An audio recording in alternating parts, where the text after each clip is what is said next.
The Pickleball Show is brought to you by PBX Club. PBX stands for Pickleball Excellence. Join today and get the latest pickleball tips and strategies, news and opinion. Save money on paddles and other equipment with coupon codes to online pickleball retailers. Get travel discounts to tournaments and a whole lot more. How much does it cost to become a PBX Club member? Well, it's free. Just go to freepbxclub.com. That's freepbxclub.com. There's even a link in the show notes for this episode. freepbxclub.com. PBX Pickleball Excellence. Join the club. It's free. Hello, my name's Wayne Mugley, pickleball lover, and here's the host of the Pickleball Show, Chris Allen. Thank you, Wayne, and welcome to the show dedicated to helping you play better pickleball while having even more fun and meeting new friends who share your passion for this great sport. My name is Chris Allen.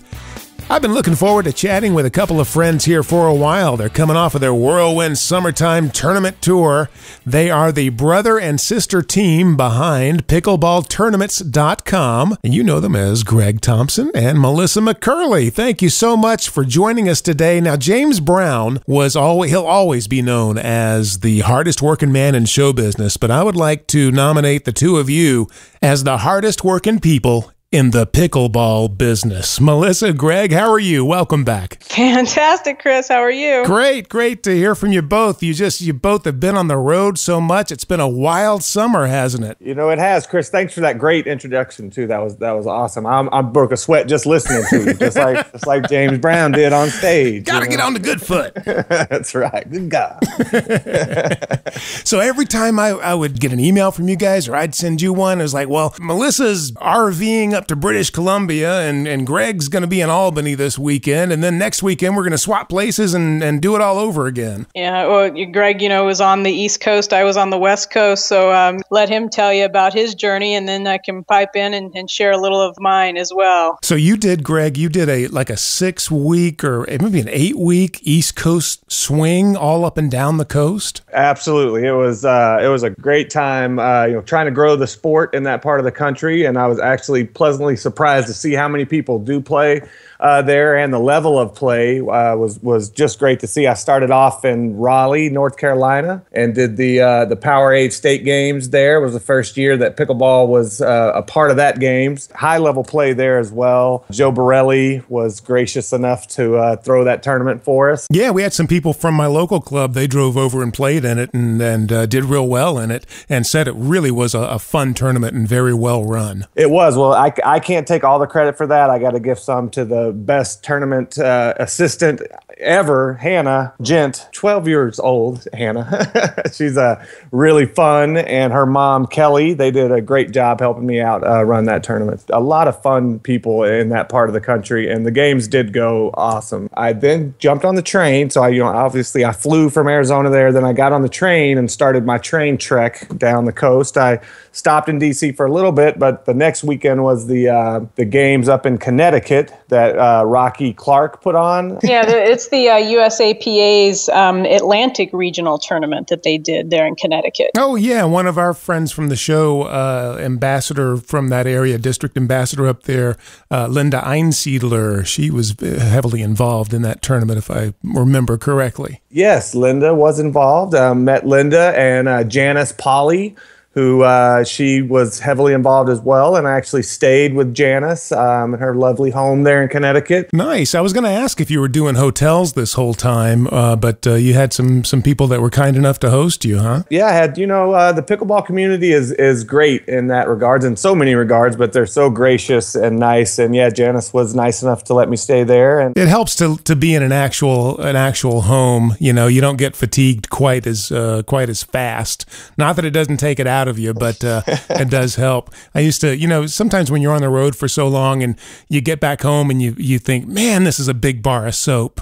Wow, this soap is big, Right. You start thinking all those things like, how am I set for ice? Do I have enough ice to last me the rest of the night? And you start, I can just walk over to the fridge or the freezer and get some. This is great. Yeah, you're going to have to grab that bucket and search. And why do they hide the ice machine every time too, Chris? They either hide it or they give you the room that's right next to it. Right. Either you can't find it or it's right there. Yeah. And everybody's taking advantage of it, all night long. Right. No no in between with the ice machine. You get the guys that are filling their coolers up at 4 a.m. because they're going to go fishing and all that stuff.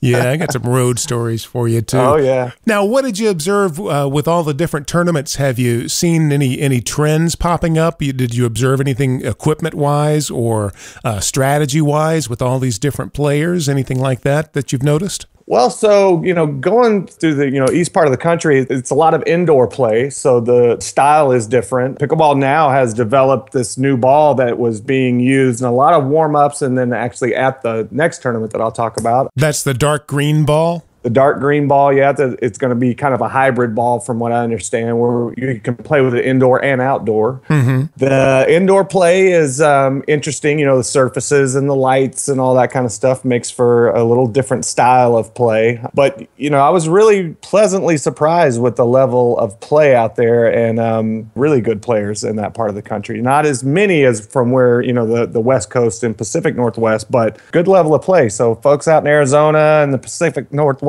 look out for these East Coast players. They're pretty good. They're coming on strong. From there, I actually went back to D.C. Would love to see the sport grow a little bit more in that area. So I went to the Thomas Jefferson Community Center and played. It's actually in Arlington, Virginia, and hoping that they're going to put a tournament on because there's a huge contingency of players out in Danville, Virginia. They have like 80-plus members in their Danville pickleball club out there. So nice. Really hoping to see them get a tournament going out there and grow the sport like right there in that part of the country. So if you're listening, Virginians, DC, Maryland, let's get a tournament going out there because I think it'd be a really good time. Sounds good. That green ball that you were talking about from Pickleball Now, I first heard about it through the lady that we mentioned earlier, Linda Einsiedler. She mentioned that up in Maine, when it gets cold, those Duraballs on the outside, they crack when it's 48 degrees or less. Not that they don't crack anyway, or any ball is going to crack after a while, but the cold really makes them brittle. And so she switched over to those the dark green Pickleball Now balls, and they've been catching on all over the place. And it is nice that maybe we're getting closer to having one unified ball that's used indoors, outdoors, winter, summer, all over the place. I couldn't agree with you more. To have that one ball that that we're all used to playing with would be great. And I actually really like that ball. I know Melissa's heard some feedback on the new ball as well from some West Coast people. Oh, really? What have they said, Melissa? Well, I was just telling Greg there was some controversy, for lack of a better term, about this new ball that was going to be used in tournaments that are annual tournaments. And people were concerned about it having so much pop on it that people weren't able to slow it down so that it may be better for the lower level players, but not the higher level players. And I think where folks got to is, well, let's wait and see how it actually goes when we play with this ball in a tournament, and then save our reviews or opinions to that. And so there was a tournament in Aiken, South Carolina this past weekend in which that ball was used. And the feedback coming out of that tournament has been very positive as far as the ball itself. Now, the only remarks around it that were negative was the color of the ball, and people were having trouble picking it up indoors. So I believe Pickleball Now or Escalade Sports is working on having other colors that are available. What Greg was talking about as far as the West Coast goes, I was out at the Surprise Pickleball courts this past weekend. There were a couple of 5-0 players out there that were using the ball. So I went over and asked them about it, and their comments were very positive, and they liked the way it played. They could have pop on it, but they could also control it. But what they really liked about it is its consistency to stay in its original shape and not warp and not to get soft as they continued to play the game with it. We'll see what happens as more people play with that ball and more opinions come in. Now, Greg, you were up in Rochester, too, doing a tournament up there. What was the name of that one? The Valenti Indoor Tournament, put on by the Valenti family from Valenti Sports. They're a lot of fun. That's a tight-knit group up there, a great family. They did a big Italian-style dinner at the Valenti family home prior to the tournament where players came over. They have a pickleball court like in their front yard already lined out there, so we got to play some pickleball. And I got to eat a Rochester legend. It's actually been on the Food Network. It's called the Garbage Plate. It's so good. It's just this big mix of fries and burger, and I mean it is delicious. So I think it was on Diners, Drive-Ins, and Dives one time, something like that. So yeah. I can tell you from during my road trip, Chris, I've been able to stay out of the pickleball kitchen, but the other kitchen I hadn't been able to step away from. The road trip has put about 15 pounds on That's me, part of the fun, though. Yeah, being on the road, you got to try those things, and that's part of the joy of soaking in the new place is eating the local cuisine, and you can't say no to that. No, sir, I can't. That's for sure. I'm like, how many times am I going to be here? I'm gonna eat this and enjoy it, and I'll make up for it when I get back home. And there's some really high level play in that part of the country. Kudos to those guys. So at some point we're gonna have to set up like a whole countrywide, everybody come together. Maybe not nationals, but something that's like a regional battle or something. Because we meet in St. Louis or something like that. We meet at the Mississippi and just battle it out. Right. Well, it's funny that you guys say that because there's actually some talk around that. And, my mom's going to kill me for this, but, thinking about food and eating, like mother, like son here, I can assure you on that. So I actually, this is my favorite story, being on the road, Chris, and my mom and I were in South Carolina running the Low Country Pickleball Classic there in Sun City Hilton Head, and working with Ardeen Clark and Sandy Geese. Had a great time. But anyway, my mom was there to work, and so there was work to be done. And I kept looking around for my mother and the work that needed to be done. She needed to be posting scores to the brackets. They're important. Those are what the players are looking for to see how people are progressing, right? And so a few sheets are in the basket. I'm thinking I'm doing okay. And then a few more get in the basket. And I look at the two ladies. I'm like, has anyone seen my mom? And they're like, well, yeah. They're like, she's over there at the taco truck with a beer in her hand. I'm like, she's what? So anyway, I go hollering for her. She comes running. Another lady goes and finishes her tacos off for her. But anyway, and then we were back on track. So, but what we talked about there is how about having a East-West showdown in the Low Country? And it would be perfect timing for something like that, as it's right in front of their timing of their tournament is typically right in front of what's going to be happening in Naples, Florida in April, end of April next year, first week in May for the U.S. Open Pickleball Championships. Mm-hmm. So there is talk. So it'll just be a matter, I think, of which tournament is going to step up and take it on, and then how the players will respond to that, just to see what they're willing to challenge each other in, and have it, have it every year. It could flip back and forth. Yeah, that would be fun.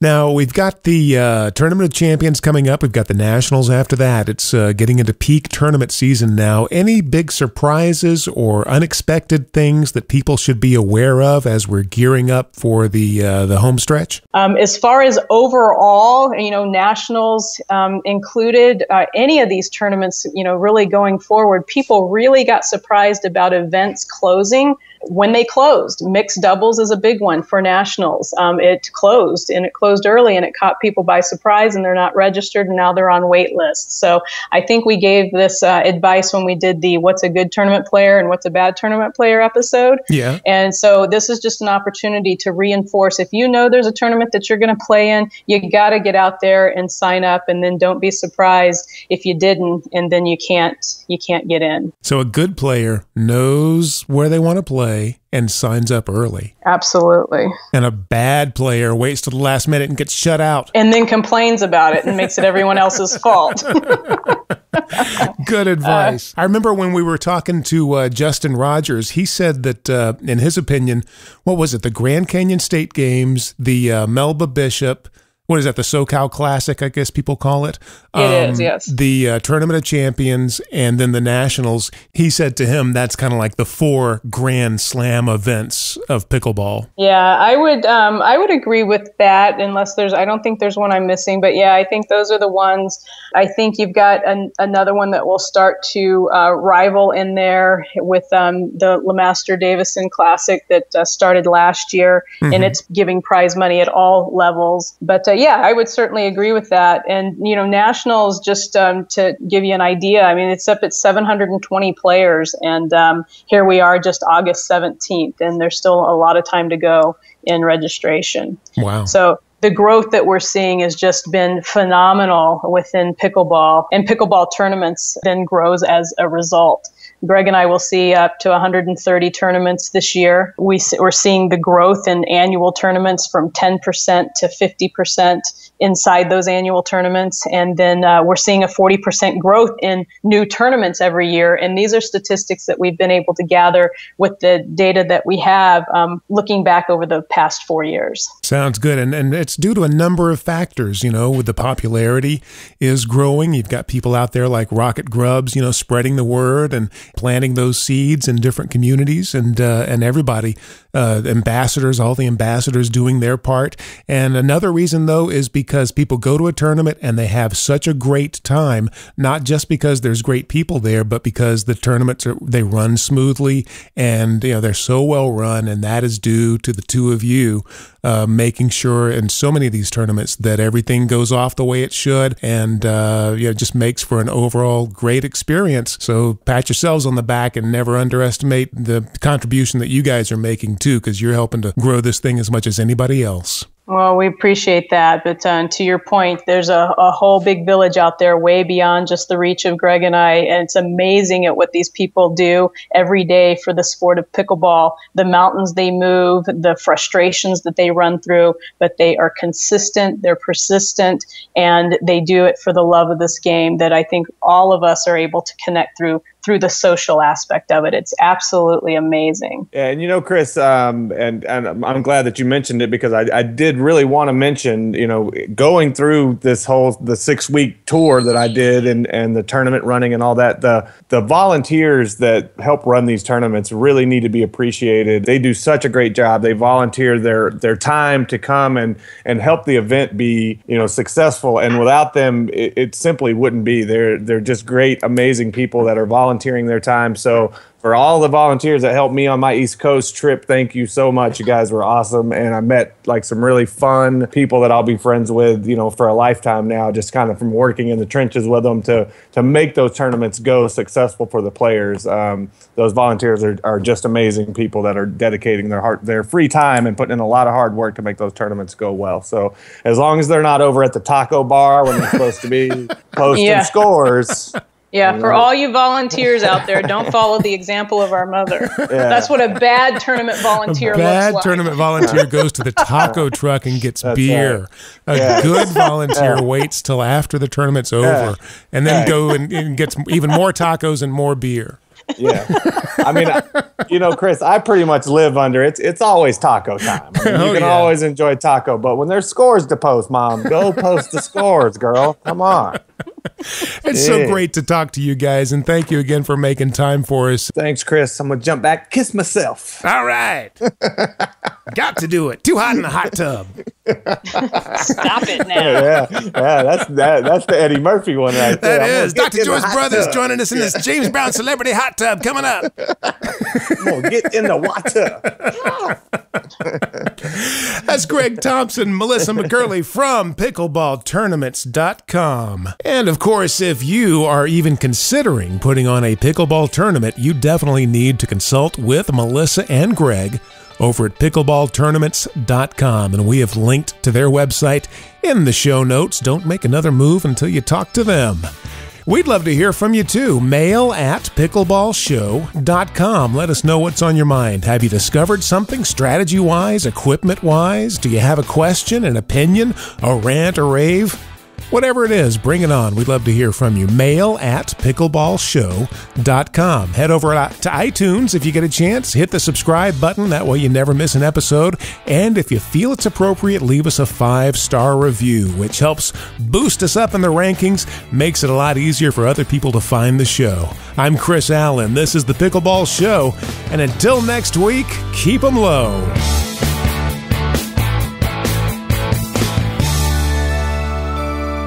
The Pickleball Show is brought to you by PBX Club. PBX stands for Pickleball Excellence. Join today and get the latest pickleball tips and strategies, news and opinion. Save money on paddles and other equipment with coupon codes to online pickleball retailers. Get travel discounts to tournaments and a whole lot more. How much does it cost to become a PBX Club member? Well, it's free. Just go to freepbxclub.com. That's freepbxclub.com. There's even a link in the show notes for this episode. freepbxclub.com. PBX Pickleball Excellence. Join the club. It's free.